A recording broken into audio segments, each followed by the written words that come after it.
Добър вечер, аз съм Красимир Николов. Аз съм Аз Цонев. Имаме извънредни новини. България има световен шампион на ADCC. На каква категория? На ADCC Worlds, Красимир. За лимони. Първият българин станал световен шампион на ADCC Worlds. България се гордее, но искаме да призовем българите да спрат да бъдат сендбегари. не е справедливо за момчетата, които тренират по 4-5 месеца и на първо състезание да играят с опитни момчета, както илюстрацията тук показва шампиона на ADCC Worlds.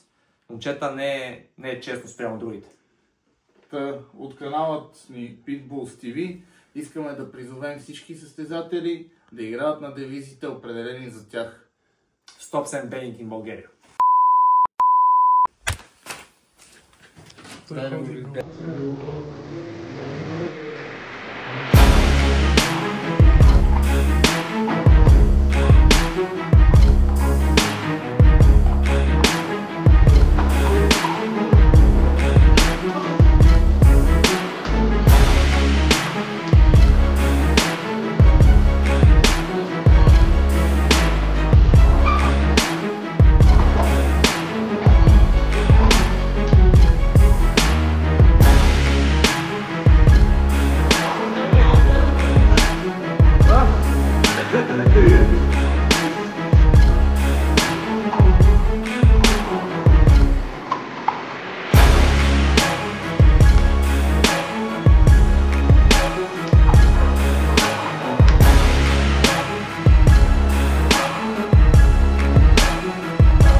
Първи коментари след този клип, който вчера стана съвсем случайно.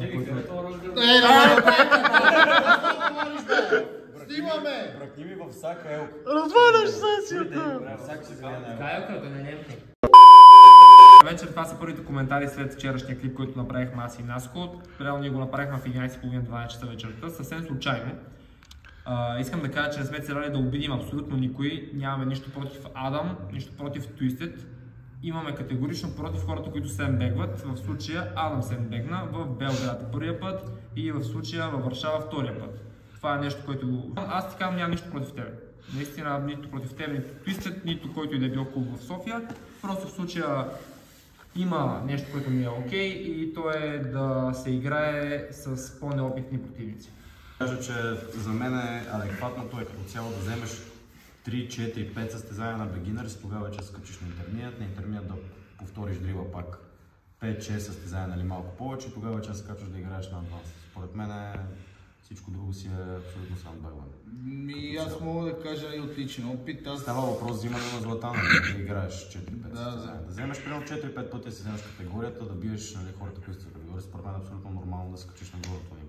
И това сега ти давам за пример, аз, нали, както и Юлката, ние златен медал на бегинър нямаме. Златен медал на интермедиат нямаме. Играли сме на бегинър, биеха ни яко. Отидохме на интермедиат, биеха ни яко. И чак вече на адванс почнахме да взимаме тук-там някой кирлив медал. Преди това само ни изнасилваха. Нали, те и сега си ни бият. Ама си цъкаме, какво толкова? Най-лошото това не е ММА, като отидеш на състезание. Нема ти на шлокът канчето, да станеш тук целият подут, кръв, нали, чупени носове, да не мога да си напишеш името после. Това е граплинг, изядаш, цъкаш, ако те хванат на нещо си тупаш и се превираш да пиеш бирички. Трябва да се превърне с контузии, защото е път.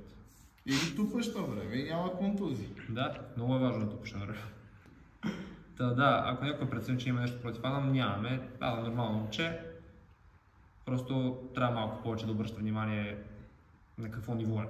И сега пак да си кажа, която изтече от едно пиленце ни каза, за някакви супер файтове между мен и Адам и други хора също пак ме предизвикат мен на супер файт лично. Кои хора сте предизвикали други на супер файт? Не ги познаваш, няма да казвам. Аз не мисля, че граплинга е такъв спорт, който може да се играе на гали вечери, а пък на нашите състезания, както всички знаете. Аз имам разум. Защо ме прекъсвате? Повечето след си искаш. Не се ти направи име, да си търгал вече. Както всички знаете, аз се пускам на почти всички състезания, които са в България. После всеки, който иска да играе срещу мен, може да се запише и ще цъкам. Има абсолютни, има тежки категории. Ако сте по-леки от мен и искате да играете в моята категория, просто качете кила. Ако не знаете как се качете кила, ми пишете налично и ще ви... Хапвате повече и ще пораснат. Аз също искам нещо да допълна за същото пиленце, дето на Наско му е казал за суперфайтите. Това пиленце не каза ли, че едно момче преди да тренира джиу-джитсу, тренира 2 години борба в Славия?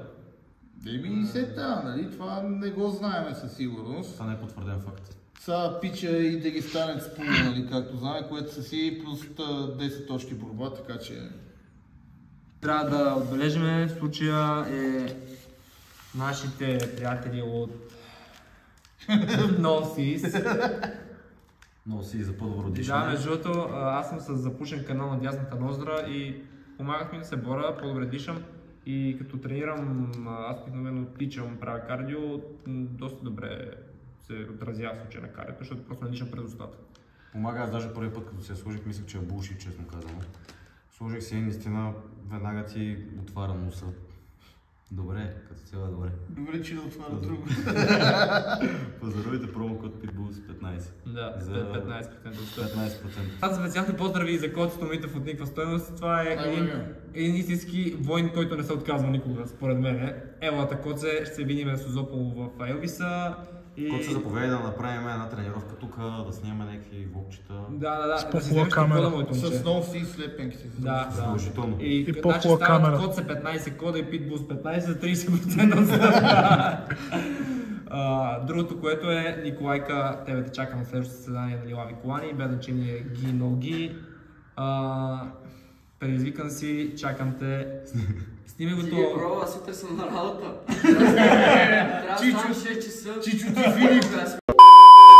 Завършък на епизода NoSeas Pitbulls 15 и Stop Sandbagging. Стига се само да се пропуска.